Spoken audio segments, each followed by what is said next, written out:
दोस्तों, ये कहानी एक ऐसे बेबी सिटर की है जो एक 14 साल के बच्चे की बलि चढ़ाना चाहती है ताकि वो दुनिया की सबसे ताकतवर लड़की बन जाए। तो चलिए देखते हैं कि ये बेबी सिटर इस लड़के के साथ क्या क्या करती है। कहानी की शुरुआत इसी 14 साल के लड़के कॉल से होती है जो कि बहुत ही फट्टू किस्म का लौंडा होता है। इसी वजह से कॉल का एक भी फ्रेंड नहीं होता, लेकिन कॉल की एक परम सहेली होती है जिसका नाम मेलेनी होता है, जिस पर कॉल लट्टू की तरह फिदा होता है और वो उसे बहुत ही ज्यादा पसंद करता था। लेकिन डर के मारे ये कभी भी मेलेनी से अपने प्यार का इजहार नहीं कर पाता। अगर इसे मौका मिले तो भी ये कुछ नहीं कर पाएगा क्योंकि ये बहुत ही सीधा लौंडा है। वहीं स्कूल में कॉल के क्लासमेट हमेशा उसे बुली करते रहते थे और उसका मजाक उड़ाते थे क्योंकि कॉल काफी डरपोक और फट्टू होता है। अब हम एक सेंटी लौंडिया को देखते हैं जो कि बहुत ही खूबसूरत होती है, लेकिन ये जितनी खूबसूरत है उससे कहीं ज्यादा शातिर है। दरअसल ये लौंडिया कॉल की बेबी सिटर है जिसका नाम बी होता है और बी को कॉल के पेरेंट्स ने ही देखभाल के लिए रखा होता है क्योंकि कॉल के मॉम डैड की आपस में बिल्कुल भी नहीं बनती थी और उनके रिलेशन भी काफी बेकार हो चुके थे।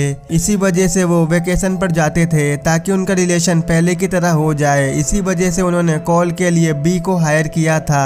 अगले दिन जब कॉल और मेलिनी स्कूल जा रहे थे तो कॉल मेलिनी को बताता है कि उसके पेरेंट्स वेकेशन पर कहीं जा रहे हैं। तो वहीं मेलिनी कॉल को बताती है कि तेरे मॉम डैड वेकेशन पर इसलिए जा रहे हैं ताकि वो भटाभट कर सकें और एक दूसरे के करीब आ सकें। और यही नहीं, तेरी बेबी सिटर भी तेरे सो जाने के बाद अपने कुछ दोस्तों को बुलाकर भटाभट करती रहती है। लेकिन ये बात सुनकर कॉल मेलिनी पर जरा भी विश्वास नहीं करता क्योंकि वो बी को भी बहुत ज्यादा पसंद करता था। उसे यकीन नहीं हो रहा था कि बी इस टाइप की लड़की हो सकती है। अब अगले दिन हम देखते हैं कि कॉल के मॉम डैड वेकेशन पर जा रहे होते हैं और कॉल को बी के पास छोड़कर चले जाते हैं। अब बी और कॉल दोनों ही घर में अकेले होते हैं और इसी कारण वो दोनों घर में एक दूसरे के साथ काफी मजे करते हैं। वो दोनों मूवी देखते हैं, डांस करते हैं, गाना सुनते हैं। अब काफी देर मस्ती करने के बाद कॉल को नींद आने लगती है तो बी कॉल को सुलाने ले जाती है और कॉल भी सोने की पूरी कोशिश करता है। लेकिन तभी उसे मेलेनी का मैसेज आता है कि क्या तूने चेक किया कि तेरी बेबी सिटर क्या कर रही है। वो बताती है कि अब रात का समय हो गया है, अब तुम्हारे घर में उसके कुछ फ्रेंड आएंगे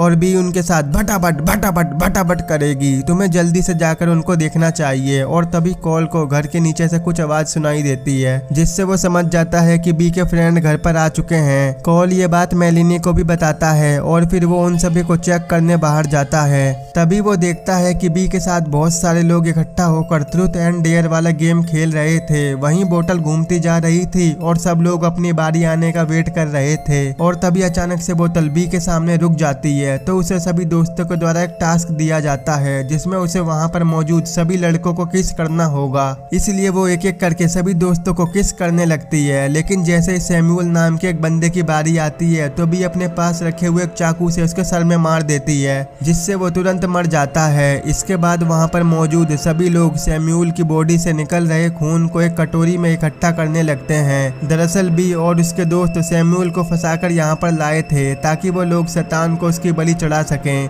और अपनी इच्छाओं को पूरा कर सकें। इसके बाद भी एक अटैची से एक रिचुअल बुक निकालती है जिसे पढ़कर वो शैतान को खुश करेगी और अपनी इच्छाओं को पूरा करेगी। वहीं कॉल ये सब देख रहा होता है जिससे वो बुरी तरह से डर जाता है। उसे कुछ भी समझ में नहीं आता कि आखिर ये सब क्या कर रहे हैं। वहीं बी अपने साथियों से कहती है कि हमें इस रिचुअल बुक को पूरा करने के लिए एक छोटे बच्चे का भी खून चाहिए। अब ये सुनकर कॉल बहुत ही बुरी तरह से डर जाता है और उसे लगता है कि शायद उन लोगों का अगला शिकार वही होगा। इसी कारण वो वहां से भागकर अपने कमरे में जाता है और पुलिस को कॉल लगाता है ताकि उसकी मदद के लिए पुलिस आ सके। लेकिन तभी वहां पर बी और उसके दोस्त आ जाते हैं, पर उनके आने से पहले ही कॉल बिस्तर पर सोने का नाटक करने लगता है। वहीं ये सभी मिलकर कॉल की बॉडी से ब्लड निकालने की कोशिश करते हैं और फाइनली बी एक इंजेक्शन से कॉल का खून निकालने लगती है। इसी दौरान हम देखते हैं कि कॉल को इंजेक्शन से बिल्कुल भी डर नहीं लग रहा था। हालांकि कॉल इंजेक्शन से बहुत ज्यादा डरता था, लेकिन वो अपने डर पर काबू कर लेता है ताकि वो लोग उसे नुकसान ना पहुंचाएं।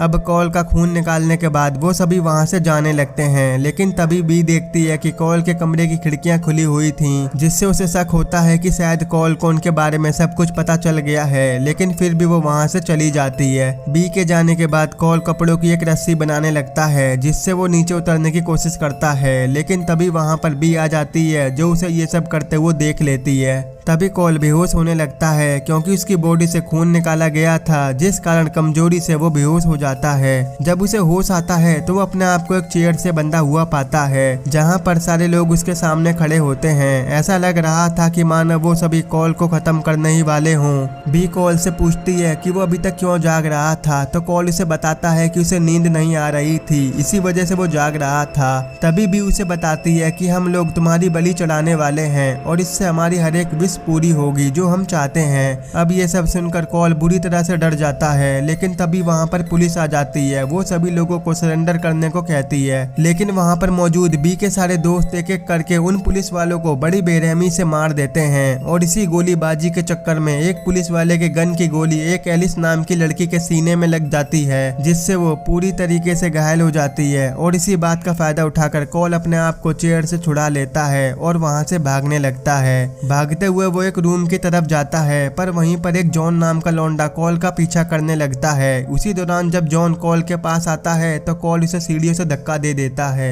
जिससे वो सीधा नीचे एक नुकीली चीज पर गिर जाता है और इस तरह जॉन भी बड़ी बेरहमी से मारा जाता है। इसके बाद कॉल अपने रूम में जाकर उसी कपड़े से बनी रस्सी के सहारे से नीचे उतरने लगता है कि तभी वहाँ पर मैक्स आ जाता है, जो कॉल को ऊपर खींचने लगता है। मगर कॉल अपनी जान बचाने के लिए उस रस्सी को छोड़ देता है और वहाँ से भागते भागते वो बेसमेंट की तरफ जाने लगता है और उसमें जाकर छुप जाता है। लेकिन एक सोफिया नाम की लड़की उसे देख लेती है और वो उसका पीछा करते हुए उसी बेसमेंट में आ जाती है। अब अपने आप को बचाने के लिए कॉल कुछ भी कर सकता था, इसलिए वो वहीं पर रखे हुए क्रैकर को जलाकर बेसमेंट से निकल जाता है और बाहर से उसका गेट बंद कर देता है। और अब वहीं पर सोफिया बेसमेंट के अंदर थी, जिस वजह से वो ब्लास्ट में मारी जाती है। अब कॉल को लगता है कि वो पूरी तरह से सेफ है, लेकिन तभी वहाँ पर फिर से मैक्स आ जाता है, जो कॉल को मारने की कोशिश करता है। वो उसका गला पकड़कर उसे हवा में लटका देता है। उसी दौरान हम कॉल के क्लासमेट को देखते हैं, जो कि कॉल को परेशान करने के लिए उसके घर के बाहर अंडे फेंक रहा था। ये सब देखकर मैक्स कॉल से कहता है कि तुम इतने फट्टू कैसे हो सकते हो, कोई भी तुम्हें इतना ज्यादा परेशान कैसे कर सकता है, क्या तेरे अंदर इस मोटे से लड़ने की ताकत नहीं है। यहाँ मैक्स कॉल को मोटिवेट कर रहा होता है। वो कहता है कि तुम जाके उसे मारो ताकि वो दोबारा तुम्हें कभी परेशान ना करे।